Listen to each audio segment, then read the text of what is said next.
کہ جب آپ کے پاس دینے کے لیے پیسے نہ ہوں، اور خدا نہ خواستہ یہ تو ایسے مواقعوں پہ کی جاتی ہے جب آپ ڈیفالٹ کے قریب ہوں۔ اب جب آئی ایم ایف کا پروگرام بھی ہونے جا رہا ہے، جب گورنمنٹ یہ کہہ رہی ہے کہ ہم نے ڈیفالٹ سے اپنے آپ کو بچا لیا ہے، جب پاکستان کے جو دوست ممالک ہیں وہ بھی ہماری مدد کرنے کے لیے تیار ہیں، تو پھر اس پروپوزل پر کیوں کنسیڈر ہو رہا ہے؟ کیا ہم اینٹیسپیٹ کر رہے ہیں کہ آئندہ آنے والے سالوں میں یا مہینوں میں ہماری جو معاشی مشکلات ہیں اور خاص کر کے بیرونی قرضوں کے حوالے سے وہ بڑھ سکتی ہیں؟ بالکل، پاکستان کی جو معاشی مشکلات ہیں اور غیر ملکی قرضوں کی ادائیگی اس میں کافی زیادہ مشکلات رہیں گی۔ جو دوست ممالک سے مدد مل رہی ہے، کیسی مل رہی ہے، کتنی افیکٹو ہے، اس کے اوپر تو ابھی تھوڑی دیر بعد بات کریں گے۔ لیکن اس وقت صورتحال یہ ہے کہ جو وفاقی حکومت کے ذمہ قرضہ اس کی مالیت تقریباً 97 ارب ڈالر ہے۔ ویسے تو نمبر 102 103 ارب ڈالر کا ہے، لیکن جس کو اکنامک افیئرز ڈویژن مانیٹر کرتا ہے اس کی ویلیو ہے 97 بلین ڈالر جو پاکستان کی حکومت نے ادا کرنا ہے۔ اور ان کا جو ایسٹیمیٹس ہیں اس کے مطابق 66 ارب ڈالر ہم نے اگلے 5 سال میں اس کی ادائیگیاں کرنی ہے، اس میں سود شامل نہیں ہے۔ تو اگر آپ سود بھی شامل کر لیں تو یہ رقم جو بڑھ جاتی ہے یہ 75 ارب ڈالر سے زیادہ بن جاتی ہے۔ اب اس ہفتے کامران ایک اجلاس ہوا اکنامک افیئرز منسٹری میں، جس کو چیئر کیا سردار ایاز صادق صاحب جو اس کے اکنامک افیئرز کے منسٹر ہیں، اور ڈاکٹر عائشہ پاشا جو ایم او ایس ہیں، minister of state for finance, وہ منسٹری آف فائنانس کی طرف سے اس میں یہ بات اس پہ غور کیا گیا کہ کیا پاکستان کو ڈیٹ ری شیڈولنگ کے لیے درخواست کرنی چاہیے یا نہیں۔ یہ اس کے اوپر غور کرنا ہی اٹ سیلف ایک بہت بڑی خبر ہے۔ آپ نے اس کو ری شیڈولنگ کے لیے جانا یا نہیں جانا، اس کا پہلا سٹیپ تو یہ ہو گیا کہ آپ یہ اعتراف کرنے جا رہے ہو یا آپ نے اعتراف کر لیا کہ آپ کے لیے اب غیر ملکی ادائیگیاں کرنا مشکل ہی نہیں ناممکن ہوتا جا رہا ہے۔ خیر، اس میں اجلاس ہوتا ہے تو فیصلہ تو یہی ہوا کہ فی الحال اس چیز کو مؤخر کر دیا جائے اور ری شیڈولنگ کی ابھی درخواست نہ کی جائے۔ کیوں نہ کی جائے اس کی اپنی وجوہات ہیں، لیکن اکنامک افیئرز منسٹر نے بھی کہا کہ یہ کام مت کریں، اور منسٹری آف فائنانس کی طرف سے بھی بعد میں یہی بات آئی کہ اسٹیج کے اوپر جو آپ ری شیڈولنگ کے لیے جائیں گے۔ اور دوسری سب سے اس کے اندر بڑی بات یہ ہے کہ جو ہم نے واپس کرنا ہے پیسہ 97 بلین ڈالر، اس کا تقریباً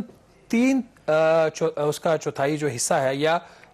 رفلی کچھ 74 بلین ڈالر ایسا ہے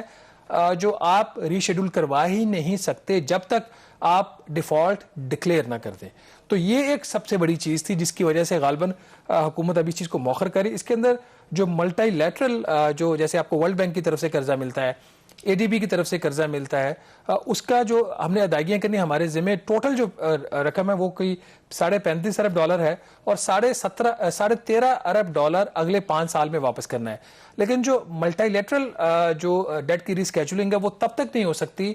جب تک آپ ایکسٹریملی پور کنٹری، ہیپک کا ایک سٹیٹس ہے جو زیادہ تر افریقن کنٹریز کا ہے، آپ اس کے لیے ایلیجیبل نہیں ہوتے، تو وہ پاسبل نہیں تھا۔ تو اس میں ایک تقریباً آدھی رقم تو ویسے ہی آپ کی نکل جاتی ہے، آپ ایلیجیبل ہی نہیں ہوتے جب تک اس کے کرائٹیریا میں نہیں آتے۔ دوسرا اس کے اندر جو تھا وہ کمرشل لونز ہیں، یہ کوئی کمرشل ہمارے قرضے کوئی 25 ارب ڈالر کے ہیں۔ اب اس کے اندر آپ کے یورو بانڈز بھی ہیں،